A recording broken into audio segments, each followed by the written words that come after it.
Hi everybody, this is Mark Brower and I do videos about the spiritual life and how our faith and our spiritual life impacts mental health issues like addiction and depression and anxiety.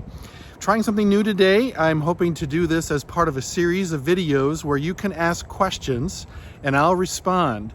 So get some feedback from a pastor who has some interest and experience in working with people around mental health issues.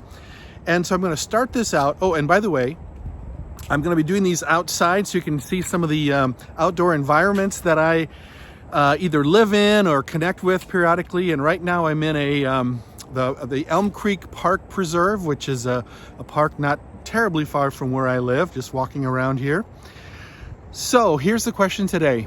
People sometimes ask when I give talks about recovery from addiction and other mental health challenges, I sometimes talk about how people who are Christians can, rather than having an easier time dealing with these issues than someone who's agnostic or whatever, sometimes these people actually can struggle more in their recovery. And people go, why? Why would that be? Why is it you would think that if someone has a strong religious core, that things would be great in their spiritual life and that should help them recover? Well, of course, yes, it would help people recover if they have a strong spiritual core, if their spiritual life is in a good place, if they're on track spiritually, if there's a solid connection between them and God and the Holy Spirit in them is active and they're living in accordance with that part of their nature. But let's just be honest, the reality is that it is very, very possible and unfortunately common for people who to have religious background and connection and maybe strong religious beliefs, and yet that spiritual connection is not going well. And I'm going to say there are two things that happen in people's lives that I see, especially in the realm of addiction, where it makes it harder for people. All right. So the first is because people who are in religious environments, and again, my experience has been predominantly people in Christian churches. There's an added layer of shame that sometimes people feel if they struggle with mental health issues. I shouldn't be so depressed.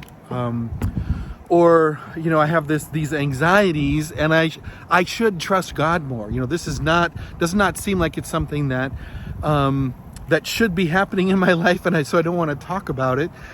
And particularly then when it comes to addiction, people, if they're struggling with addiction in any form, there is a sense of weakness and failure. And well, if I'm a Christian and, if God's at work in my life and I have all these ideals that I have in my life, I feel a lot of shame about it if it's not going well, right? So people, rather than get the help they need, sometimes will just go quiet and sometimes isolate.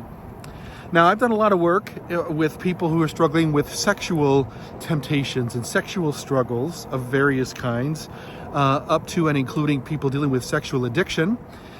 And they're more than any. People really struggle at that level or in that area with shame and then secrecy. Rather than get the help they need, they keep quiet about it. Because again, they feel like I just don't want to talk about this, and so they struggle in silence. And the terrible irony, I know as a pastor, as I get up on Sunday morning and I'm looking out at this crowd, knowing that many of the people in this crowd, I'm not going to give numbers, but there different people give estimates about the numbers of people who have struggles with, let's say, sexual compulsive sexual behaviors or addictions, and maybe other people then with, addictions to alcohol or drugs or these different things that are happening in people's lives that no one is talking about, no one dares talk about, and yet they're sitting next to a whole bunch of people who themselves are struggling with the same thing, and no one's talking about it. So it's just a weird, sad irony. Okay, so that's one. is living in isolation because of the shame.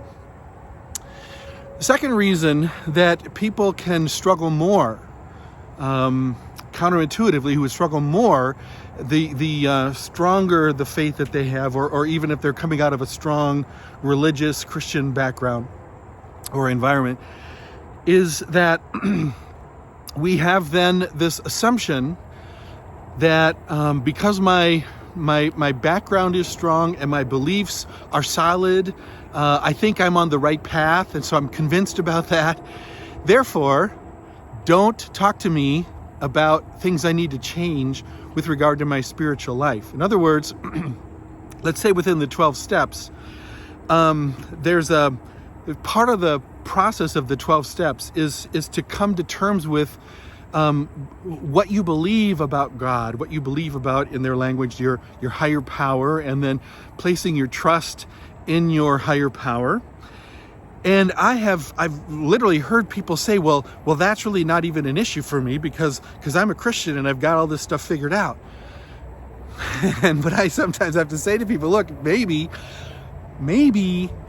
rather than just being an easy, simple, yeah, I've got this figured out, maybe the spiritual part of recovery is part of your problem. In other words, maybe things that you think are true, things that you have, let's say, been raised to believe, that you've been taught, are not working, and that's part of why you are struggling with your addiction. And so there's this idea that it's one thing for us to learn and grow and transform if we need to take on new ideas and learn new things, right?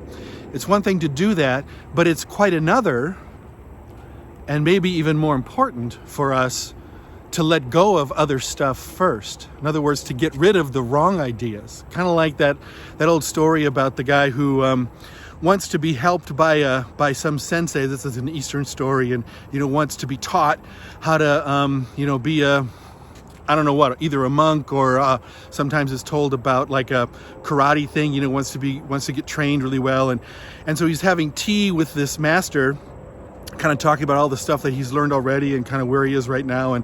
And master, can you help take me to the next level?